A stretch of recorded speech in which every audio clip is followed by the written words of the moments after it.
we're going to be talking about how Ponzi schemes work, how you can actually identify and avoid them. Guys, do not fall for Ponzi schemes. It's a financial scam where there appears to be a business taking place that you are called to invest in. The first month that I did, I got $500, and then the second month I got $700, and then the third month, that's when they disappeared. They're like nowhere to be found. Website, phone numbers, offices, everything is just gone and disappeared.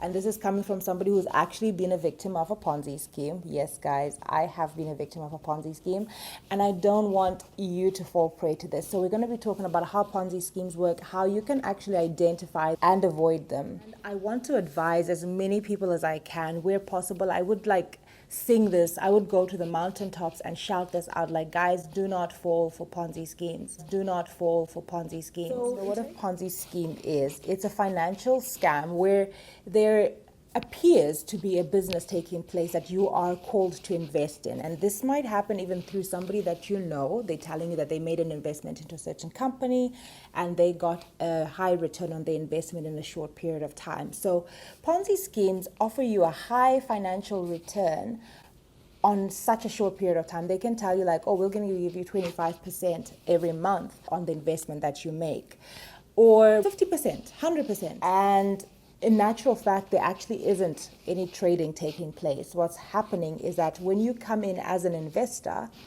your money that you bring in is money that's actually paid on to earlier investors. It's actually just a pool of money going around in circles. There actually is no real investment. And unfortunately, as people, we are drawn to these things that are easy. And this reason, this fact that we want things to happen so quickly, we want quick returns on investment, is the reason why a lot of us are actually falling prey for Ponzi schemes. The one that I did with was called UT Markets, and the minimum investment was $10,000. So you put in $10,000 and they trade for you. It was like a financial, the trading currencies and what else? And minerals. Yeah.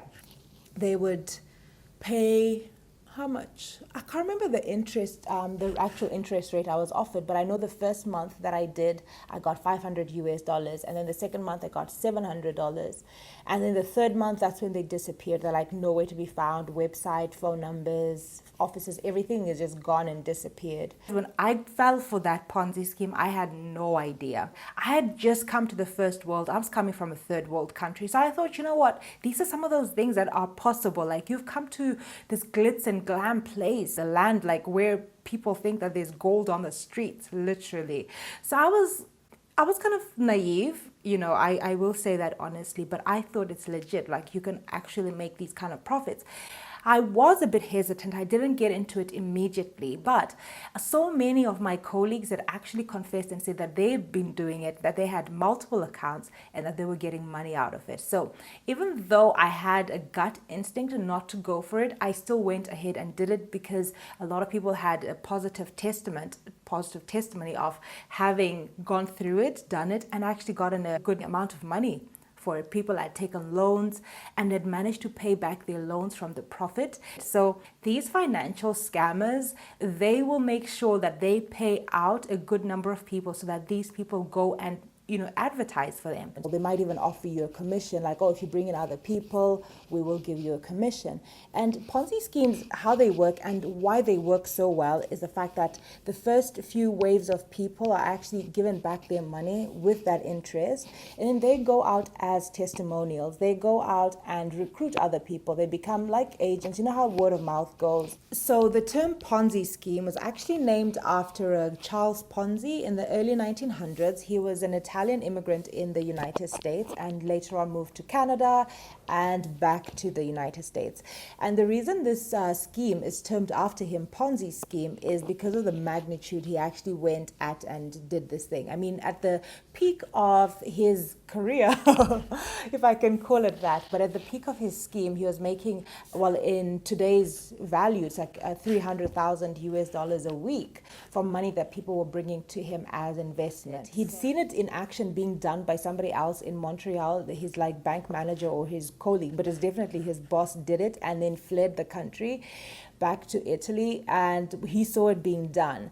But this scheme is not actually new, or that he didn't invent it, but because of the magnitude that he performed it at, that's why it's now like popularly known as a Ponzi scheme. And a lot of people know what a Ponzi scheme is and how it works, but these guys are like running it like a legit, like a business, and they will promise you whatever. They'll tell you whatever it is, an application that you go and you sign in on, and then it shows you like you're trading in the past hour, you know, you bought this stock, and it's just crazy. But the real problem is with us. We want a quick fix, get rich quick. We want to get it all now, and it's hard to run a business. So if anybody's running a legitimate business that they want you to invest in, they are never going to be able to promise you 45, 50, 60, 70, 100% return on investment over 30 days, 60 days, 3 months. That's crazy. So the moment you see that already, guys, it should ring some alarms in you. And if it doesn't, just don't do it.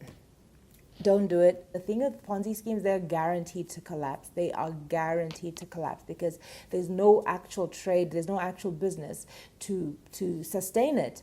And they can only do it for so long because given the chance and opportunity to pay all the principal loans back, they can't afford it. They actually cannot sustain those promises that they've made to people. So sooner or later, it actually will collapse. If it doesn't collapse because they can't afford to pay you back, they will run away. They will flee.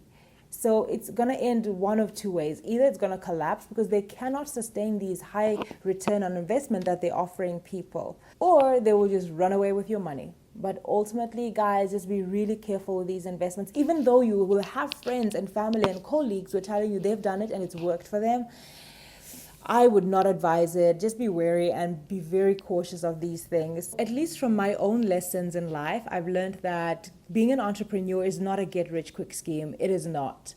So if somebody is offering you a high return on investment that's unreasonable for you investing in their company, you really should doubt it and don't fall for that trap. Do not fall into that trap, because chances are, if it sounds too good to be true, it probably is. And I'm just hoping that my experience and me sharing this with you will actually help you to make some reasonable attempt to avoid falling into these traps. So guys, this will be it for me. I look forward to seeing you on the next video, so be sure to subscribe.